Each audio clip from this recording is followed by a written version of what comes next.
Though of your customers or users are they don't how many of them understand the technology, and how many of them, to use a word that Peter Thiel used, are just betting on this? It's get rich quick. They want to be millionaires, and this seems like a really great, cool, newfangled lottery ticket for them. Yeah.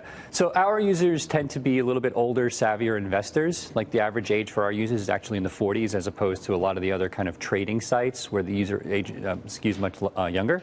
Our take is that we don't really want the day trader in the app, right? And so we're really targeting this to the investor. But you'd be amazed, since we launched the app last week with the 20 additional or the 18 additional cryptocurrencies to get to 20, we've gotten emails from people all over the world saying, why aren't you including this currency because it includes this fancy tech? Or that, I mean, probably 30 or 40 different currencies that we don't yet support. People are requesting with very explicit reasons why the tech is interesting to them. So the understanding of what's going on behind the scenes with the crypto tech compared to where we were like 6 years ago. I gave the first TED Talk on Bitcoin in 2011 when it was trading at $1. Wow. Okay? Nobody. Did you buy it then? I did. No, I didn't have to. Good for you. Didn't have to. I could mine it on a laptop then. Oh, wow. Okay. So at that point, nobody in the audience understood a word I was talking about. It was really fun. But now, I mean, the level of understanding that people have when I go to talk, they ask me questions that are amazing. They're sophisticated questions, but yeah, there are still concerns about hacking, though. I mean, what about that? Well, we were talking all morning about what just went on with Uber, and obviously self-driving cars and other situations. What about hacking? Well, here's the thing. So this is my background. I worked at Netscape. We designed the S and HTTPS, the SSL, the connection. Okay, so my background is in security. We designed ABRA to not hold funds centrally. If you're using the online exchanges, it's one-stop shopping for hackers because all of the keys, all of the money is in a central place. With ABRA, the keys for your crypto are on your phone. So if I have 100 million users, right, you have to hack 100 million phones in order to steal that crypto. And that's the way crypto is meant to be used. It's not meant to be stored in a central server. It's actually the opposite. It's meant to be stored like a bearer instrument, the way you would store cash in your pocket. So that's a misunderstanding. The exchanges themselves are not crypto. They're just databases, like SQL databases storing information, right? And we call that off-chain, meaning they're actually not using the Bitcoin blockchain when they do a transaction, right? With ABRA, 100% of the transactions you're doing are taking place on a cryptocurrency blockchain, which means they're totally secure, you're holding your keys, and if you hacked ABRA's servers, you wouldn't be able to steal the consumer's funds because they're not there. So I noticed on your website that you have an Amex, a section where you can buy cryptocurrencies on credit if you have an Amex card. That's Is right. that a responsible way to buy? Well, you get cryptocurrencies? American Express is an investor, so we did a direct merchant integration with them. Look, you get the purchase protection of American Express, right. And we like that. The customers like that.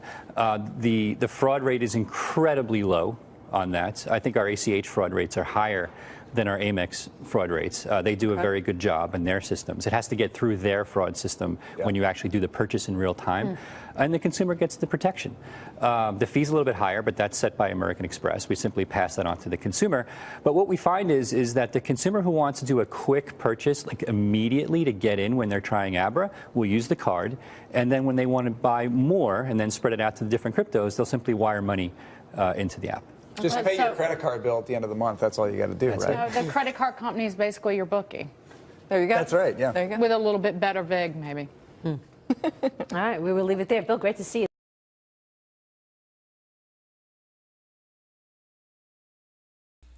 That's a very interesting concept. I hope you guys kind of understand it. It is a little complex, but one thing I've been preaching on this channel is to avoid having more than $10,000 on any one exchange or any one wallet. And if you are,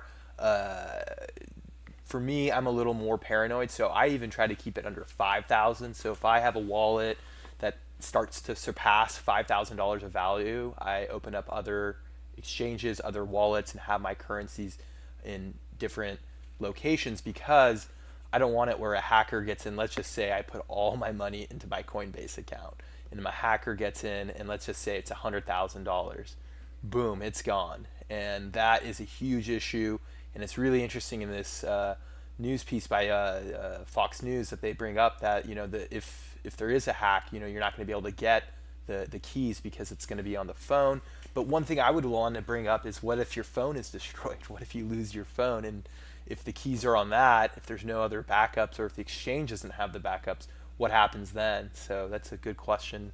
Unfortunately, I can't ask him that. But for me personally, to avoid this, and like I said, it would be really unfortunate. Let's just say you had 100 grand and boom, it either gets hacked, or it would be even more comic and ironic would be that you have your $100,000 on one exchange, you break your phone and you can't get your keys anymore. Boom, poof, you just lost 100 grand.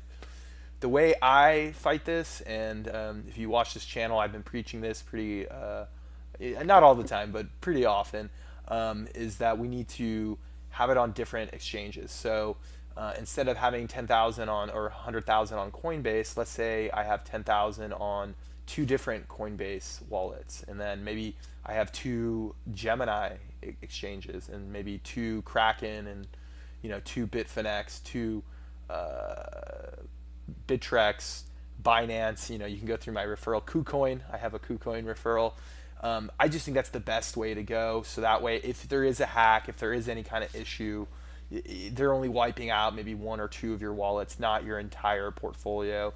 It is a pain in the butt to manage all these different currencies, and that's why in the future, if you've watched some of my other videos, I don't mind putting money into a managed fund so that they do that. Especially if I have 100 grand in crypto, maybe I'll put in 20, 30 grand into a managed fund, and that way I'm only now dealing with 60, 70,000. But this is a good problem to have. I don't know if anyone has this problem of what do I do with my $100,000 of crypto investments. So hopefully one day you'll have this problem to worry about.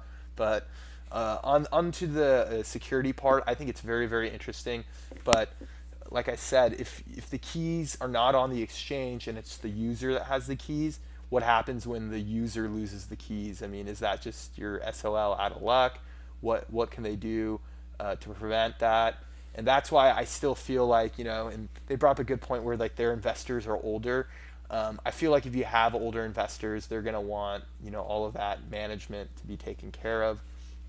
So it's interesting to pay attention to that kind of evolution. But let me know what you guys think. Unfortunately, that Bitcoin troll lady did not really give me much work or much material to criticize her on, so I'll let her go this time. And I still don't know her name, so if anyone knows that lady on Fox News, the commentator who's always just basically comparing cryptocurrencies to casino, give me her name so I can actually bring her up. But for now, I'll just call her the Bitcoin troll.